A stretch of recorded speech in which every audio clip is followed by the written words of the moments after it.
Há décadas, o sonho de quase toda criança é fazer parte dos escoteiros. Saber fazer uma fogueira, ter dicas de sobrevivência, ganhar os distintivos para poder mostrar para os colegas ali o quanto eu sou, né, forte, o quanto eu consigo fazer as coisas, destemido. E também se encontrar ali com um grupo de pessoas com interesses semelhantes, coleguinhas, formar um grupo. E isso é apenas o início de uma lista, de uma longa lista de vantagens de fazer parte de uma comunidade dessa desde pequeno. Só que há quase 40 anos, no Brasil, nosso país, o escotismo escreveu uma história triste e que permanece como um dos maiores mistérios criminais do Brasil, que a gente conhece do nosso continente. E esse é o caso do escoteiro Marco Aurélio.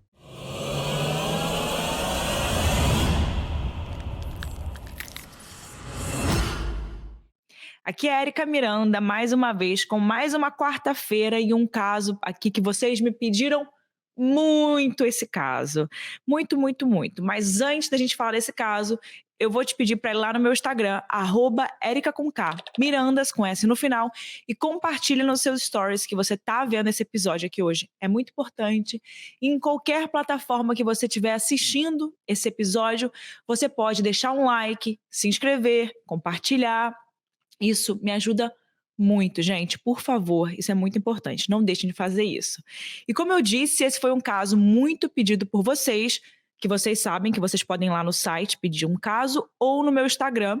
Então, quem quiser, o site está sempre na descrição. E esse caso aqui, eu acho que o pessoal ficou doido com esse lançamento aí que a Globoplay fez, que eles fizeram uma série em áudio, ou seja, um podcast sobre esse caso. Inclusive se chama Pico dos Marins, o caso do escoteiro Marco Aurélio. E não é publicidade não, hein? Podia ser também, né, Globoplay? Olha aqui os criadores de conteúdo independentes aqui falando da sua série. Então, poderia ser uma publicidade? Poderia, não é. Mas então eles lançaram essa série em áudio e essa série falou de novo desse caso, que não é um caso recente, mas que voltou esse assunto à boca da galera, tá todo mundo falando desse caso de novo. E aí eu acho que com isso eu recebi muitos pedidos e aqui estamos nós, né? Se vocês me pedem, eu faço o quê? Eu trago o caso. Então agora a gente vai começar o caso e qualquer outra sugestão que vocês tenham de próximos episódios, vocês já sabem o que vocês têm que fazer, né? Enfim, voltando para os escoteiros, para os grupos de escoteiros. Quem já fez parte desses grupos sabe que é muito comum que o dia do encontro e dos acampamentos é um dos eventos mais aguardados por todo mundo que faz parte desses grupos. Quem não fez pode ver isso nos filmes, né? Aqueles filmes que a gente vê de jovens fazendo essas excursões para poder praticar essa comunidade, que mostram essas trilhas, escaladas, aulas de como atar e desatar nós e fazer fogueiras com pedrinhas como uma grande diversão. Em 8 de junho de 1985, dois grupos de escoteiros estavam nessa vibe de alegria e entusiasmo para poder subir o Pico dos Marins, que é uma das montanhas mais altas e com trilhas mais desafiadoras do estado de São Paulo. Marco Aurélio Bezerra Bozarra Simon, de 15 anos, estava muito empolgado porque essa seria a primeira viagem que ele ia fazer sem os pais e o irmão gêmeo, né? Para quem já viajou a primeira vez sem os pais, é uma emoção muito forte, a gente fica muito animada. Eu não me esqueço da minha. Além disso, depois dessa aventura, ele se formaria em um grau mais elevado do escotismo. Então ele estava muito animado para demonstrar que merecia o distintivo. O chefão dos escoteiros nesse acampamento era Juan, um espanhol que foi radicado no Brasil, e ele tinha 34 anos naquela época. Ele foi, inclusive, à casa da família de Marco Aurélio na noite anterior do acampamento para poder visitar a família, já que era um grupo de escoteiros, né? E normalmente essa comunidade é sempre uma comunidade com ligação familiar. As pessoas conhecem a família um dos outros, tem esse relacionamento, né? Geralmente todos participam e apoiam as atividades dos filhos, que são divididos nessa etapa, né, de formação por gênero.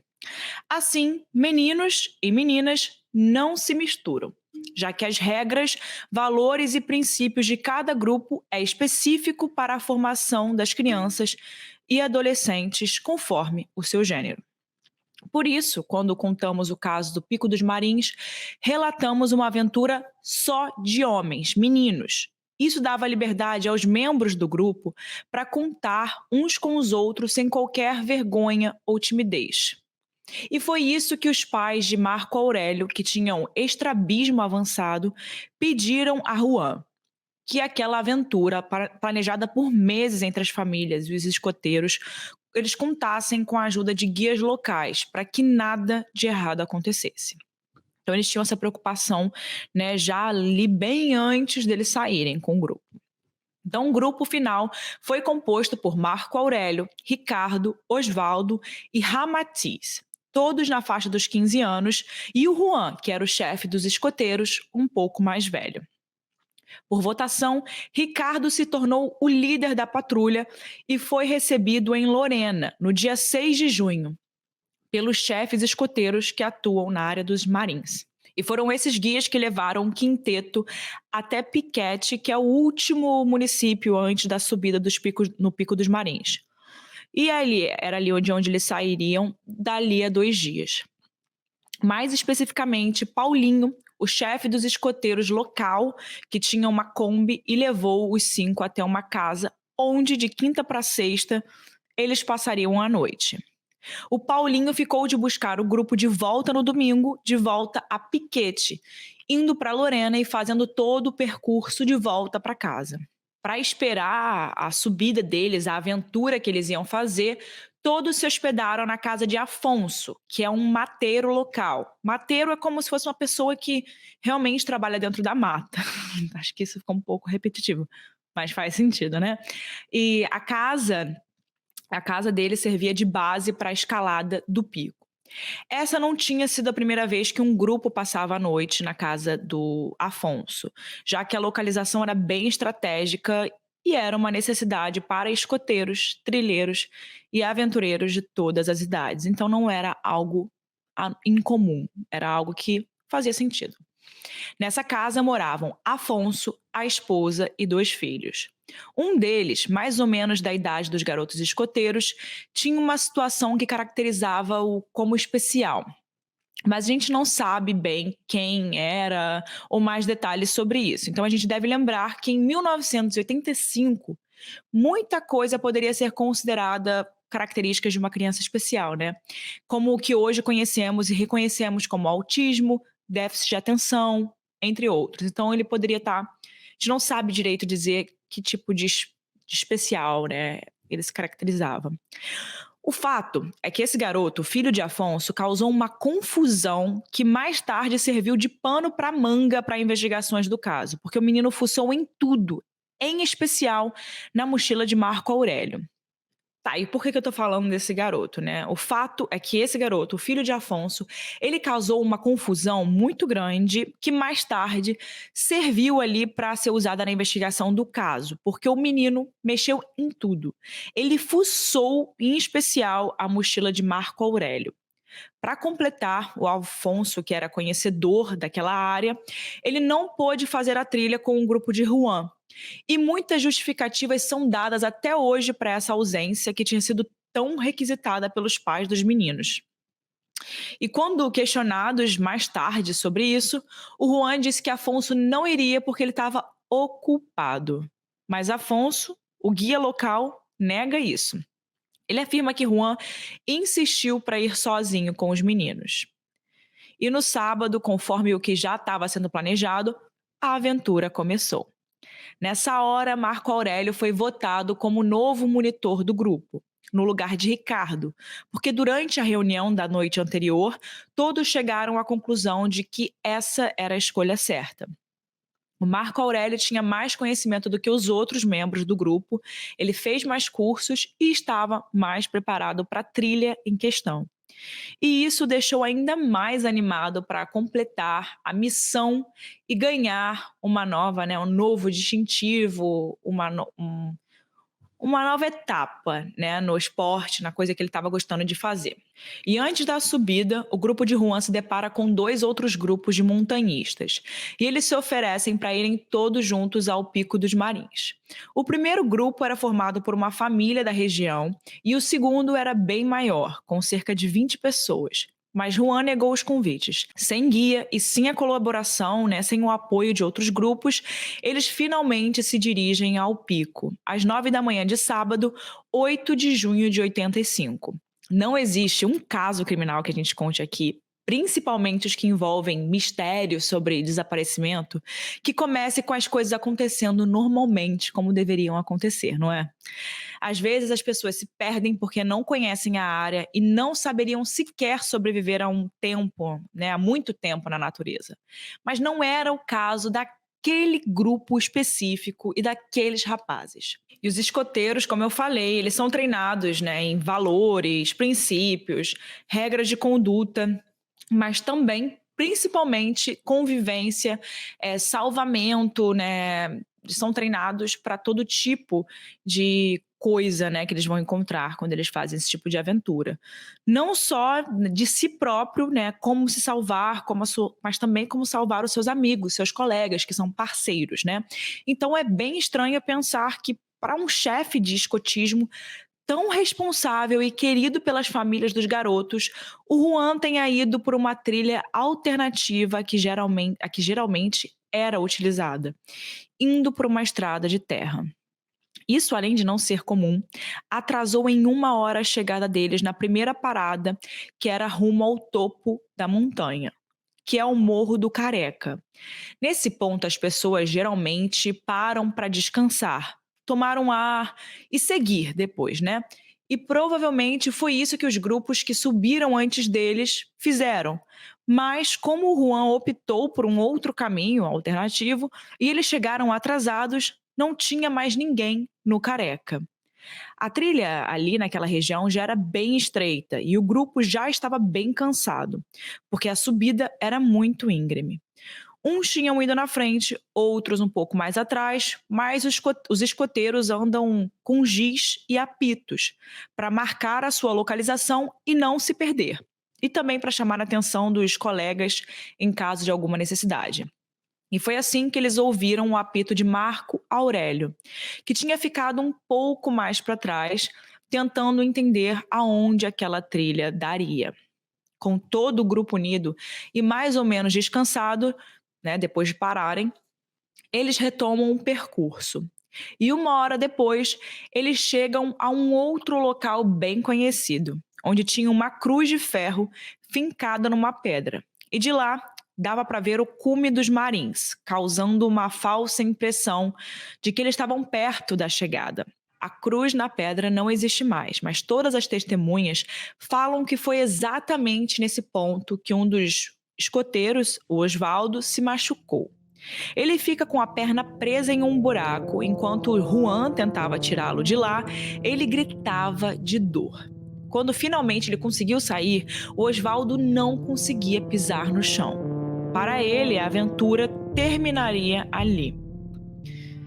Até tentaram fazer uma tala para a perna, uma espécie de muleta, porque isso é uma das muitas habilidades dos escoteiros, mas nada disso deu certo. Então, o grupo faz a pausa do almoço e Juan decide que para que todos continuem na aventura, incluindo Osvaldo, que não queria se dar por vencido, eles encontrariam madeira para uma espécie de apara, tipo uma maca em que eles carregariam o colega que tinha ficado, né, sem se machucado, estava ferido. E se eles não fossem para cima desse jeito, rumo ao pico, que era o propósito, eles iriam para baixo buscando ajuda dessa forma. Mas isso também não deu certo e o Juan avisa que descerá a trilha íngreme com um menino nos ombros. Uma regra do escotismo é: ninguém fica para trás. Então, se um companheiro estava machucado e precisava voltar, todos voltariam e a aventura seria remarcada para um outro dia. Nisso, Marco Aurélio e Ramatiz, que é um outro escoteiro, eles avisam que vão descer na frente para ir buscando ajuda, enquanto Juan, Osvaldo e Ricardo iriam ficar mais devagar, com cautela, para evitar qualquer outro acidente. Como Marco Aurélio é o mais experiente deles, ele vai bem à frente, marcando as árvores com seu número de escoteiro, que é 240, para ser seguido por Ramatiz, que carrega a mochila do amigo ferido, e o restante do grupo. Antes deles se separarem na descida, o Juan dá recomendações a Marco Aurélio para que não se esqueça das marcações nas árvores e também do apito, para que pelo som eles pudessem se localizar à distância. E foi isso mesmo que eu disse. O próprio chefe dos escoteiros quebrou a regra do ninguém fica para trás, ninguém se separa, né? Ao separar o grupo, né, botando dois membros indo bem à frente, ele quebrou o único elo da garantia de segurança, né? Que é a garantia de segurança de todos eles, que é a união. Talvez todos tenham achado que descer seria mais fácil, mas foi um engano. A mata estava fechadíssima e em menos de uma hora os que ficaram para trás tiveram que desviar do caminho assinalado por Marco Aurélio. Ao todo, eles só seguiram duas árvores com o giz e depois, sem ter como levar o Osvaldo por causa da mata fechada, eles foram por um caminho diferente, muito mais longo, mas que os levaria à base com segurança. Só que esse imprevisto, ele fez desandar todo o planejado, mais do que já estava desandando, né? Já que a caminhada até a casa de Afonso, que deveria durar no máximo 3 horas, acaba levando 12 horas noite adentro e um frio, assim, danado, com sensação térmica abaixo de 0 graus. Uma dessas coincidências infelizes que a gente só vem a saber muito depois mostra que a madrugada de 8 de junho foi a mais fria do ano de 85 em todo o estado de São Paulo. E como você deve imaginar, a preparação do grupo não envolvia passar a noite e muito menos passar frio, né, na noite mais fria, com a sensação de 0 graus, né? Assim, eles nunca imaginavam isso. E os meninos estavam de bermuda. E claro, já estavam sem água e sem comida durante a descida, sendo que eles mal tinham passado do Morro do Careca. Mesmo com todos bem cansados, o Juan incentivou que o grupo fosse adiante para manter todos em movimentos e assim aquecidos. O domingo nem tinha raiado quando Juan e os escoteiros chegam finalmente à base da montanha. Mas, para surpresa de todos, eles não chegam à casa de Afonso, mas de outra pessoa em outro estado. Eles simplesmente cruzaram o limite de São Paulo e já estavam em uma fazenda no sul de Minas, em uma cidade chamada Marmelópolis. Esse local estava a 6 quilômetros da casa de Afonso, onde eles estavam hospedados. Isso trouxe muita atenção ao grupo, porque até então eles estavam reunidos, mas faltava Marco Aurélio. Por um lado, Juan deve ter se tranquilizado com a possibilidade de que Marco Aurélio tenha acertado a trilha de volta e estivesse já lá na casa de Afonso, né? Só que lá eles viram a barraca do garoto toda revirada, sem ele. Eles imaginaram que ele tinha estado na base do acampamento, buscado algo para chamar a atenção e subido com ajuda para resgatar o restante do grupo. Às 6h30 da manhã de domingo, ainda sem sinal de Marco Aurélio ou nenhuma pista de que ele tenha conseguido buscar ajuda, o Juan faz a trilha novamente, procurando por ele, e volta às 10h30 sem Marco Aurélio. Enquanto isso, os outros escoteiros, que estavam acabados, exaustos, pegaram no sono na casa de Afonso e relatam ter escutado várias vezes o som do apito do colega mais preparado. Paulinho, que vinha de Kombi buscar a turma para retornar a piquete, ele fica sabendo quando ele chega dessa situação preocupante de um dos garotos sumidos, né? Então ele liga para Gugu, o chefe dos escoteiros de piquete, que por sua vez liga para outros chefes de escoteiros e todos juntos, né, vão lá para buscar Marco Aurélio. Eram 5 adultos treinados. Ok. Mas era uma criança perdida em um local de natureza selvagem. E sabe-se lá por que eles não quiseram chamar a polícia no primeiro momento, né? Então, às 4h30 da tarde, eles suspendem a varredura procurando Marco Aurélio, porque o tempo ficou muito ruim e poderia colocar em risco a vida de todos eles. E, infelizmente, só às 5h15 da tarde de domingo que a polícia é avisada sobre o que aconteceu. Nesse momento, são 30 horas desde que Marco Aurélio foi visto pela última vez. E com a polícia envolvida, no começo da noite, Juan e seu grupo ouvem um apito que vem do mato, enquanto tomavam uma sopa. Eles se encaram, se olharam assim, assustados, e vão até o lado de fora da casa de Afonso. Então, o Juan vai pela mata para procurar de onde estava vindo aquele som, até que o som acaba. Testemunhas relatam terem visto uma luz azulada, uma espécie de clarão na mata. E Juan vai até onde dá para seguir essa luz, que também se apagou.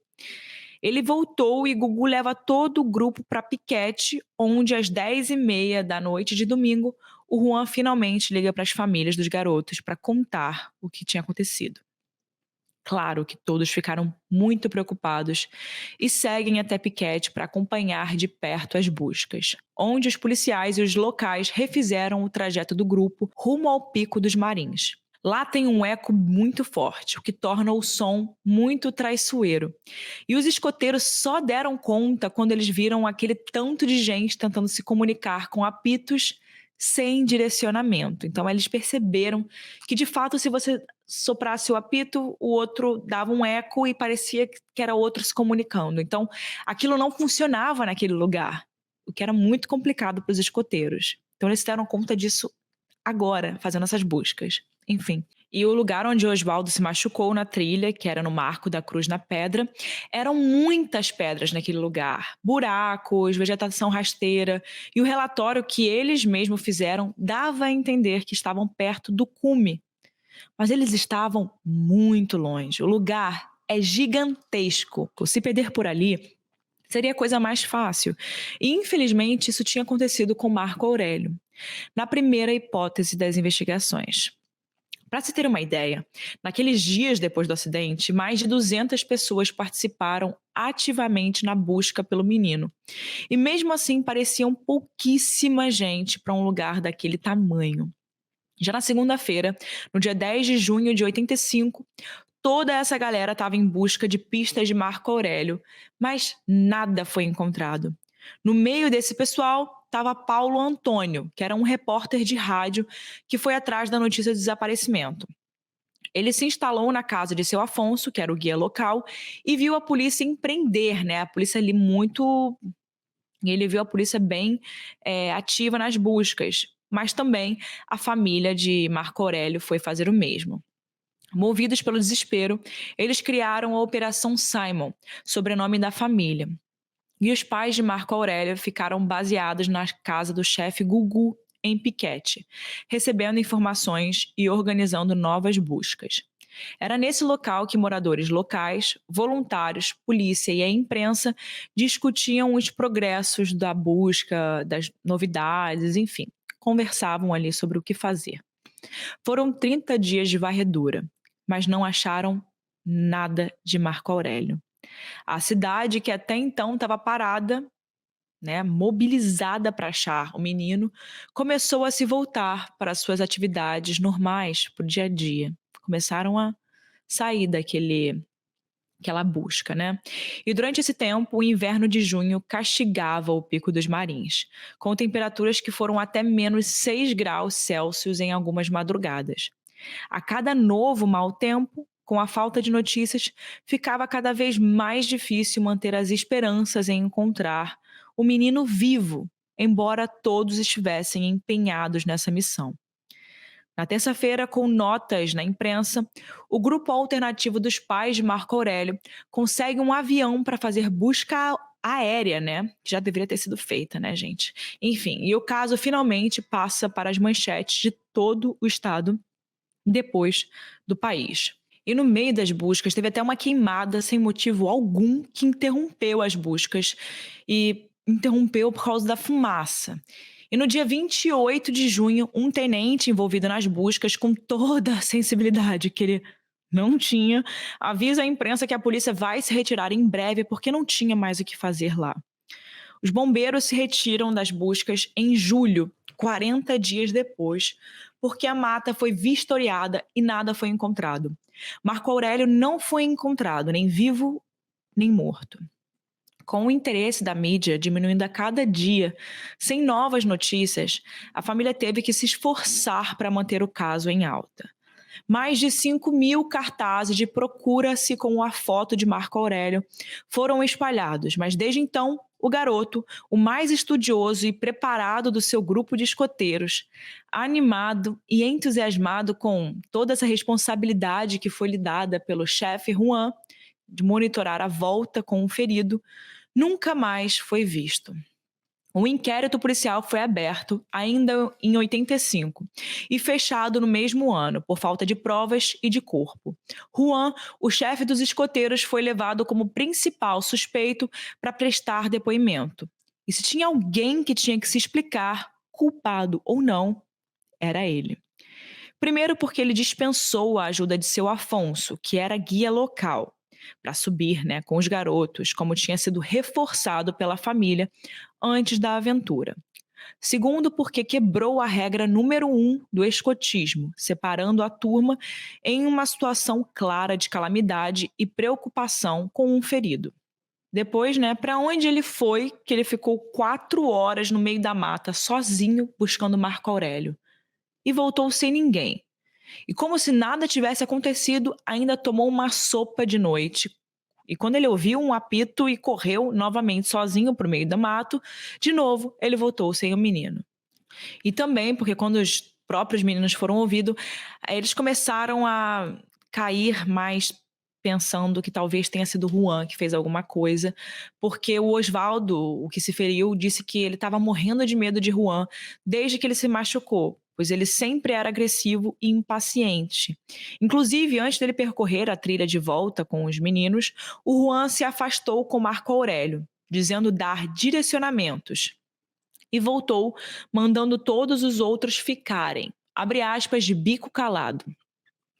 Osvaldo também fala que na noite anterior, Juan e Marco Aurélio saíram de suas barracas juntos, rumo ao mato para fazer necessidades fisiológicas, e que o garoto voltou esquisito, tenso, desconversando, sem querer papo, distante e dizendo estar com muito sono.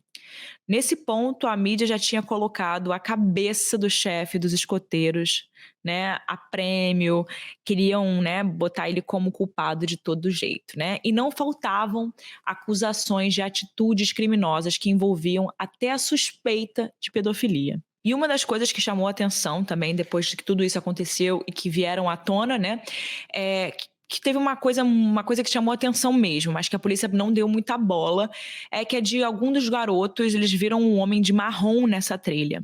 Poderia ser uma pessoa andando, um trilheiro, um serial killer? Não se sabe, ninguém nunca vai saber, pois essa pista nunca foi seguida pelas autoridades. Além das suspeitas de Juan, a polícia também trabalhou com a hipótese de sequestro, de desaparecimento por acidente, como se Marco Aurélio tivesse caído, se ferido mortalmente, ou ficou muito ferido, tendo interrompido seu trajeto e falecido por condições naturais, já que ele não estava muito preparado para o frio e para acidentes. Mas nesse caso, eles teriam achado um corpo, né? O que também não aconteceu. Outra suspeita é de que o garoto teria saído da mata, assim como o grupo de escoteiros, mas ido para uma outra direção, se perdido e pela desorientação causada por ecos, né, do apito lá, o frio, a fome, o medo, ele tenha se esquecido de quem era e do que estava fazendo ali. Quem sustenta essa hipótese acredita que Marco Aurélio possa estar vivo até hoje, em situação de rua, enfim, mas na época, com todo o alcance da mídia, seria meio difícil não identificar ele, né? Mesmo que ele próprio não conseguisse se lembrar de nada.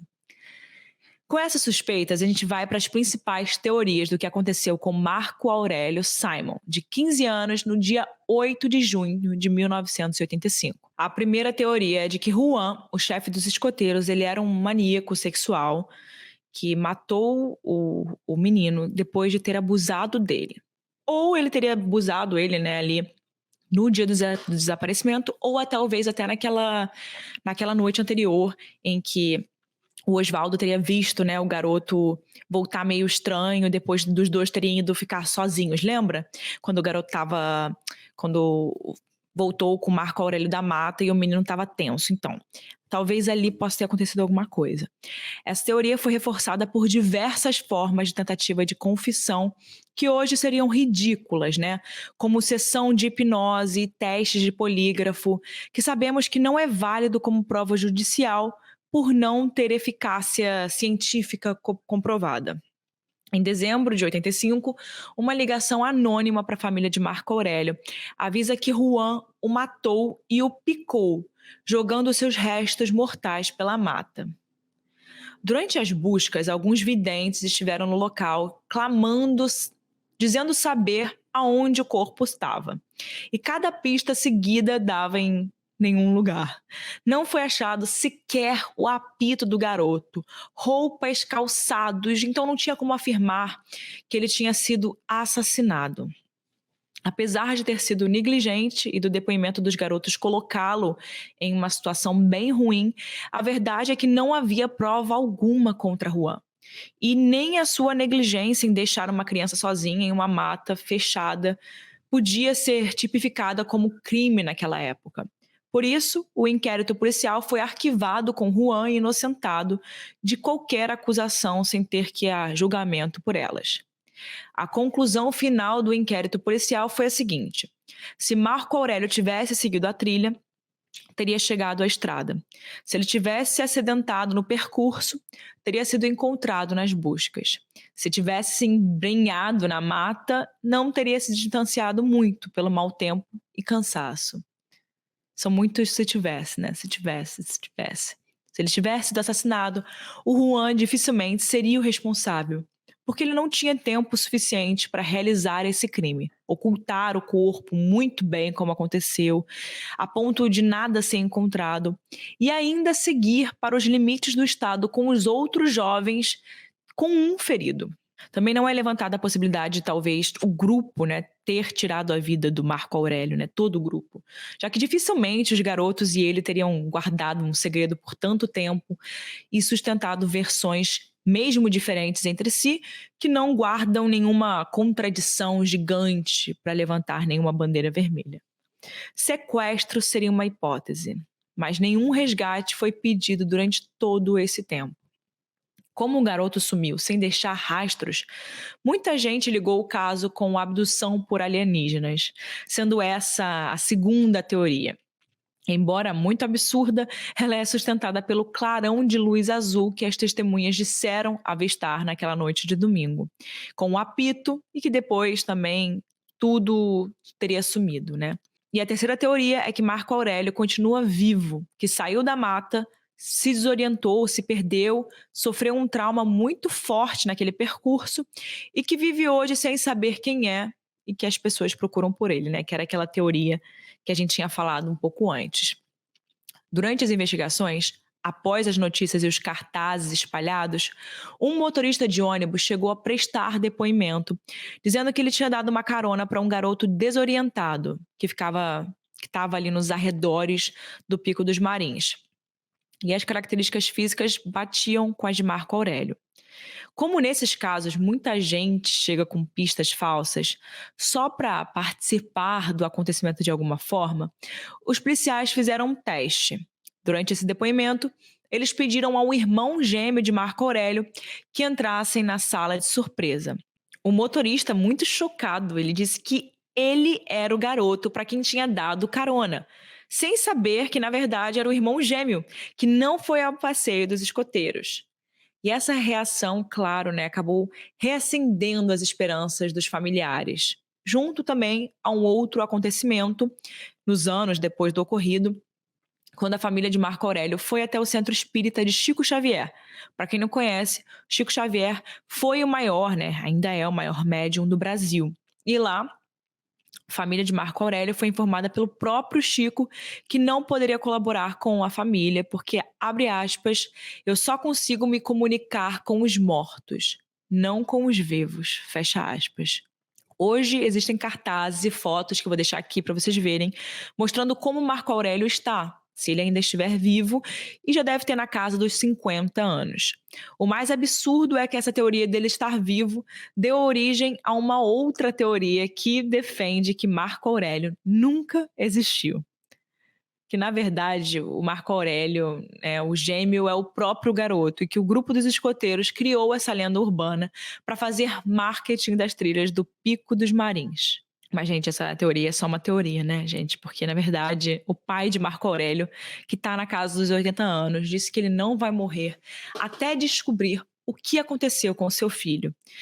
E se tudo isso fosse um delírio coletivo, né, gente, uma coisa criada, um marketing, já teria ido longe demais, né? E envolveu polícia, envolveu muita coisa. Não é assim que as coisas funcionam, né? E todos desmentiram essa teoria e não continuariam, né, na busca por respostas, o que é o caso até hoje, né? Temos aí várias produções gigantes de streamings, livros, pesquisas. Então, assim, é claro que Marco Aurélio existiu, gente. Isso é só uma teoria mesmo, que não existe, não é nenhuma teoria. E aí temos também a teoria de que o homem de marrom que os garotos avistaram, que estava andando na trilha, que ele pode ter ficado à espreita do grupo sem ser notado, seja uma espécie de serial killer ou sequestrador de meninos que estava na região. Enfim, lembra do filho do seu Afonso, aquele que bagunçou a barraca do Marco Aurélio, enfim, e fez aquela bagunça lá? Então, esse garoto também sumiu, cerca de 2 anos depois do acontecido. Mas ele não teve muita cobertura da mídia. Ele tinha a mesma idade de Marco Aurélio, e se não tiver sido uma infeliz coincidência, dois sumiços no mesmo local, garotos da mesma idade, isso pode ter sido algum esquema de rapto de garotos que passou batido ali nos arredores de Piquete. Por fim, temos uma suspeita que é tão. Gente, eu não sei nem como explicar essa suspeita.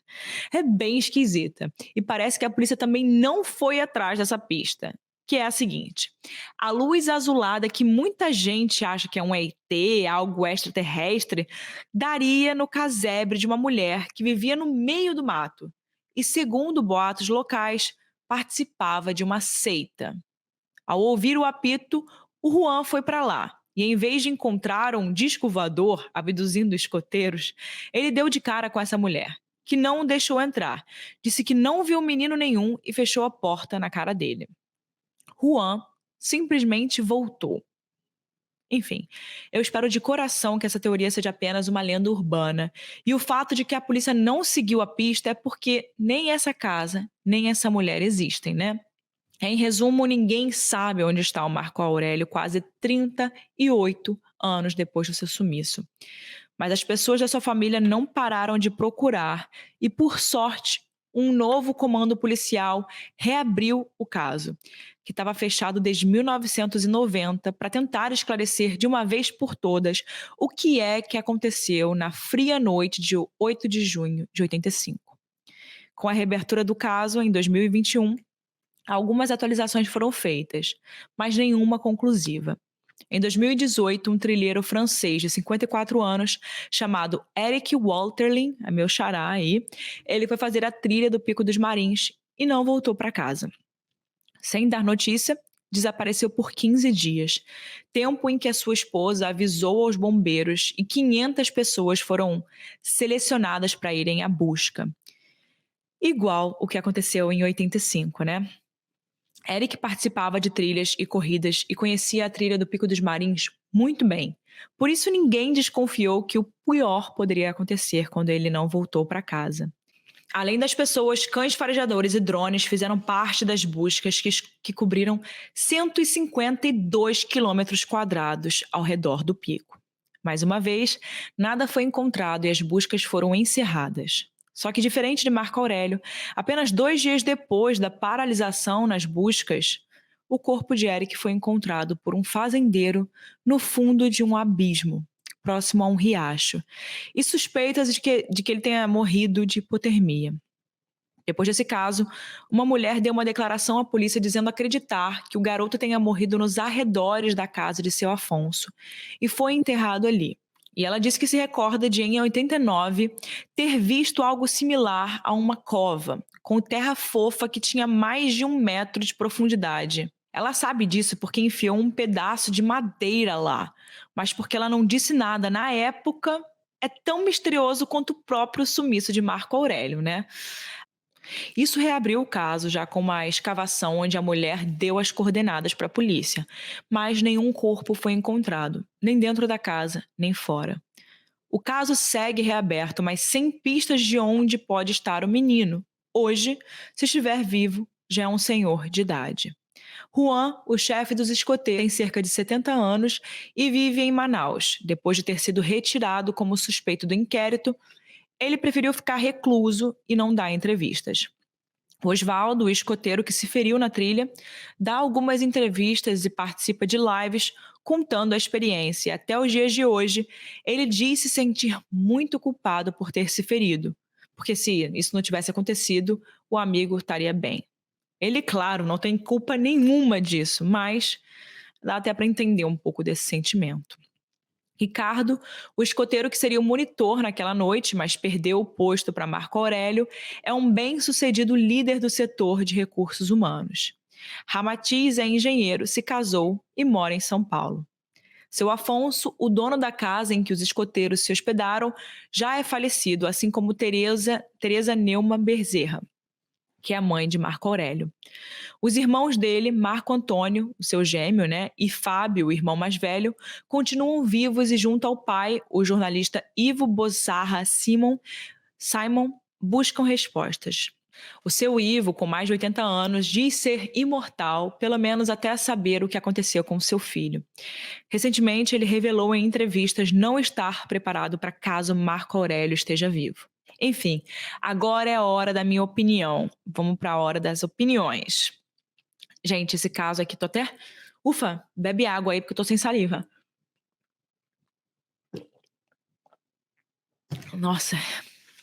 Então, vamos lá, minha opinião. Eu acho que o Marco Aurélio simplesmente foi sequestrado. Essa é a minha opinião. Eu acho.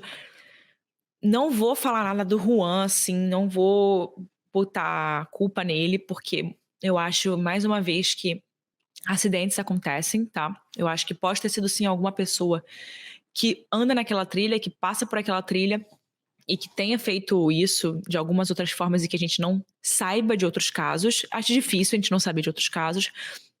Porém, eu acho muito provável que ele tenha sido sequestrado, até por não ter nada ter ficado para trás, né? E não no caso de sequestro pedindo resgate, que foi que a gente falou das teorias. Mas eu acredito que tenha sido um sequestro para poder usar ele para alguma coisa, né? Tráfico humano, alguma outra coisa pior assim do que só dinheiro, de que só ligar para a família pedindo dinheiro, uma coisa pior ainda. Então, eu acho que essa para mim é a minha possibilidade, minha teoria número 1 para o que tem acontecido com Marco Aurélio, porque ele tenha sido sequestrado, né? A minha teoria número 2 é que algo tenha acontecido ali com o Juan e que o Juan tenha feito algo com Marco Aurélio. Acho difícil, porque depois de tantos anos, algo ia aparecer, sabe? Algo ia acontecer, algo ia ser revelado, né? Eu acho que quando tem alguma coisa. Um crime nunca é perfeito, a gente sempre fala isso aqui, né? Crime sempre fica com algo ali que aparece de alguma forma. Então eu acho. Por isso que eu acredito tanto na opinião de sequestro, de ter sido realmente algo aconteceu na parte de terem usado ele para alguma coisa de tráfico humano. É por isso que ele nunca mais foi visto, nem o corpo, nem ele. Vamos falar ali do caso da Madeleine McCann, né? Tem esse caso aqui no Casos Reais. Mesma coisa, nunca ninguém viu um fio de cabelo da Madeleine McCann, né? Por quê? Provavelmente usaram ela para tráfico humano. Agora, se o Juan estava envolvido ou não em ter ajudado nisso, para que isso facilitasse, uma facilitação disso, é muito complicado para eu falar aqui, tá, gente? Porque tem muita gente envolvida nesse caso que está vivo ainda. Então, isso aqui é um podcast público, muitas pessoas podem estar escutando. Mas isso é só minha opinião, tá? Pode ser que tenha alguém envolvido nessa. Não sei quem é, não sei. Não, pode ser que tenha alguém envolvido para ter facilitado esse sequestro ou o que quer que tenha acontecido de ruim com Marco Aurélio. Pode ter, pode ter. Eu acho que foram erros ali na trilha muito bobos para alguém que é profissional nisso, sabe? É experiente nisso. Enfim, Deixo aí com vocês, quero saber a opinião de vocês. O que vocês acham que aconteceu com o Marco Aurélio? Eu quero muito saber a opinião de vocês, gente. É muito louco que nada tenha aparecido até hoje. E você já escutou esse podcast aí da Globoplay? Você já deu uma olhada em outras histórias sobre esse caso? O que você achou? Livros? Me conta o que você acha desse caso. Eu quero muito saber a opinião de vocês. Eu confesso que esse caso é relativamente novo para mim. Eu não tinha pesquisado tanto ele antes. Eu fui descobrir mais recentemente com esse lançamento da Globoplay. Enfim, eu quero muito saber a opinião de vocês. A gente se vê na próxima quarta-feira com mais um episódio do Casos Reais. Valeu, pessoal!